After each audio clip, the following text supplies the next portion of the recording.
په کونډې بیرې خواندې میشتو سپیوای وورېد شه لاس لاس جنوزې ولیدې په وینې سرې مو د خپل پلور د ورور جمعې ولیدې دا 12 کاله میش سه رنګ په رنګ فتنې ولیدې میش د غدارو د جاسوس ټپې فتوې ولیدې د عالمونې مو مارې پچوړې پرې ولیدې تیر سر پایې بلې پښې مو خپلې تور سرې ولیدې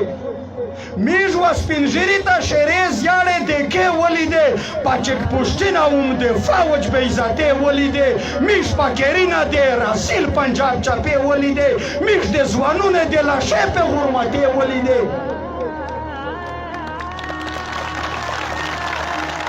پیرا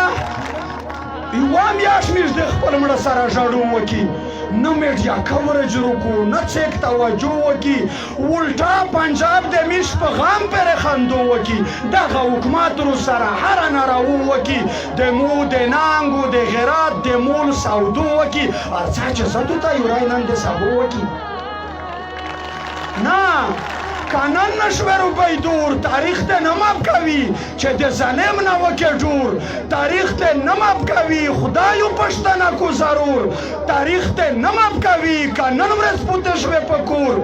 تاریخ ته نماب کوي کېو د خپل بار خزور تاریخ ته نماب کوي کاینوي و د مخدور تاریخ ته نماب کوي درته پتا مدي د جبر نه تغییر خواندې چک شنان وکې د وطن په کونډه بیره خواندې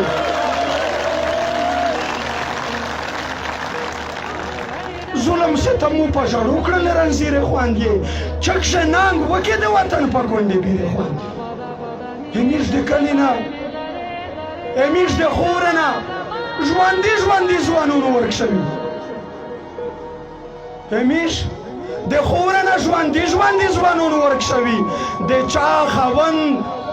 د چا ورورجان د چا پلارونو ورک شوي دلته د هر مکتبه فکر انسانونو ورک شوي څوک عالمون څوک تبلیغیون څوک ډاکټرونو ورک شوي ځنې خو پوک د سپینې ږیرې بوډاګونو ورک شوي همیشه خوره نه ژوندي ژوندي ځوانونو ورک شوي د چا خاوند د چا ورورجان د چا پلارونو ورک شوي دلته خو هر مکتبه فکر انسانونو ورک شوي څوک عالمون څوک ډاکټرون څوک تبلیغیون ورک شوي ځنې خو پوک د سپینې ږیرې بوډاګونو ورک شوي ځنې د لاسې د اوتې کوله بچیونو ورک شوي هسې تو سوچ وکئ د دوی په کور و څه تېرېږي د لاسې کوله ورک بچي په مور و څه تېرېږي هسې لږ سوچ وکئ دوی په کورو څه تېرېږي د لاسه کوله ورک بچي په مور و څه تېرېږي چې ژڼی ورور یې ورک بیا خپل ورورو څه تېرېږي چې غم خوښې وي په بې وروره خورو څه تېرېږي د تانکي ځوون ورک ځای زلمي په پلورو څه تېرېږي دا ټول زلمي نادر په زړه که فیصله وکړه نیر د غفلت د خیب نه ویشه بسم الله وکا چکشه د ننګو د غیرت مظاهره وکا د خپل محکوم و د مظلوم کوم ملګرتیا وکا د ګیلمن سره د تللې اراده وکا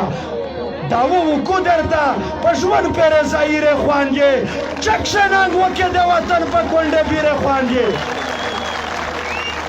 ظلم ستم مو په ژړو کړل رنځیرې خواندې چک شنانګ وکې د وطن په کونډې بیرې خواندې مینه مننه